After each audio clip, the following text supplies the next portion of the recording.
अस्सलाम वालेकुम, मेरा नाम है मोहम्मद बिलाल और आप देख रहे हैं डेली शॉर्टकट व्लॉग। जैसा कि आप जानते हैं कि पूरे पाकिस्तान में 10 मुहर्रम का अशरे के जुलूस के एहतमाम किया जा रहा है।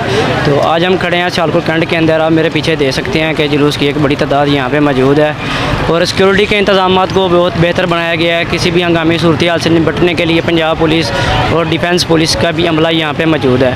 सियालकोट के कैंट के अंदर जितने भी दाखिली रास्ते हैं इनको बंद किया गया आम आवाम के लिए और फुल चेकिंग के साथ इन्हें दाखिले की इजाज़त दी जा रही है। और यहाँ पर मातमदारी के दौरान तिब्बी इमदाद भी फराहम की जा रही है। जो रेस्क्यू 1112 के इदारा है वो यहाँ पे तिब्बी इमदाद फौरी फराहम कर रहा है। इसके साथ साथ फायर ब्रिगेड भी यहाँ पे मौजूद है रेस्क्यू 1112 की जानिब से, ताकि अगर किसी किस्म की कोई हंगामी सूरत हाल होती है तो उसे बआसानी निपटा जा सके, ताकि कोई जानी नुकसान का खदशा ना हो।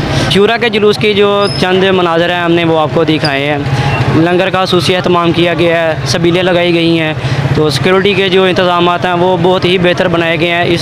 इस बारे से आवाम का कहना था कि वो पंजाब पुलिस के बेहद ही शुक्रगुजार हैं कि उन्होंने सिक्योरिटी फराहम की और आवाम की जान और माल की हिफाजत की। तो इंशाल्लाह जल्द मिलेंगे एक नई वीडियो के साथ। हमारे साथ रहिए। अल्लाह हाफिज़।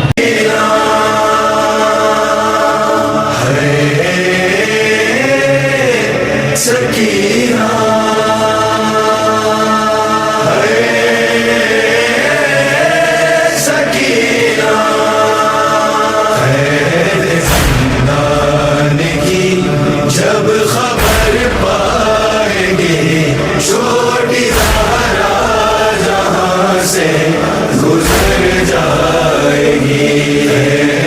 ज़िंदान की जब खबर पाएंगे छोटी ज़हरा जहाँ से गुजर जाएगी।